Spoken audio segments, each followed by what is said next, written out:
ഈ air fryer ഉണ്ടല്ലോ അത് വാങ്ങിച്ചപ്പോഴുള്ള ഉഷാറൊന്നും പിന്നീട് അത് ഉപയോഗിക്കാൻ വേണ്ടിയിട്ടുണ്ടായിരുന്നില്ല കേട്ടോ. വല്ലപ്പോഴും ഒന്ന് ചിക്കനൊക്കെ ചൂടാക്കുക അല്ലാണ്ട് ഇത് ഞാൻ കാര്യമായിട്ട് അങ്ങനെ ഉപയോഗിക്കുന്നില്ലേ. അങ്ങനെയാണ് ഇത്തവണത്തെ റമദാനിന് നമ്മൾ സ്നാക്സുകൾ മൊത്തം എയർ ഫ്രയറിൽ ഉണ്ടാക്കാമെന്ന് വിചാരിച്ചിട്ടുണ്ടായിരുന്നത്. അതിൻ്റെ ഒരു പരീക്ഷണത്തിൻ്റെ ഭാഗമായിട്ട് ഇന്നലെ ഞാനൊരു ബ്രെഡ് റോൾ ഉണ്ടാക്കി നോക്കിയിട്ടുണ്ടായിരുന്നേ.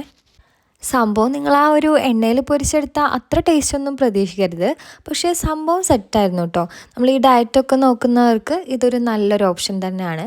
അപ്പോൾ ഇതിന് വേണ്ടിയിട്ട് കുറച്ച് വെജിറ്റബിൾസൊക്കെ ഞാൻ എടുത്തിട്ടുണ്ട്. ചിക്കൻ ഉണ്ടല്ലോ ബട്ടറിലൊന്ന് വേവിച്ചെടുക്കുക, കുരുമുളക് ഉപ്പ് ഇട്ടിട്ടുണ്ടായിരുന്നേ. നമ്മുടെ വെജിറ്റബിൾസൊക്കെ ഒന്ന് വഴന്ന് വരുന്ന സമയത്ത് ചിക്കൻ പൊടിച്ചിട്ട് അതിൽ ചേർത്ത് കൊടുക്കുക, കുറച്ച് ഗരം മസാലയും ചേർത്ത് കൊടുക്കുക. പിന്നെ ഈ ഒരു ബ്രെഡ് ഞാനൊന്ന് ആവിയിൽ വെച്ചിട്ടാണ് ഇങ്ങനെ പരത്തിയെടുത്തിട്ടുണ്ടായിരുന്നത്. അല്ലാതെ പരത്തിയെടുക്കാൻ കഴിയില്ല കേട്ടോ, പൊട്ടി പോകുന്നുണ്ട്.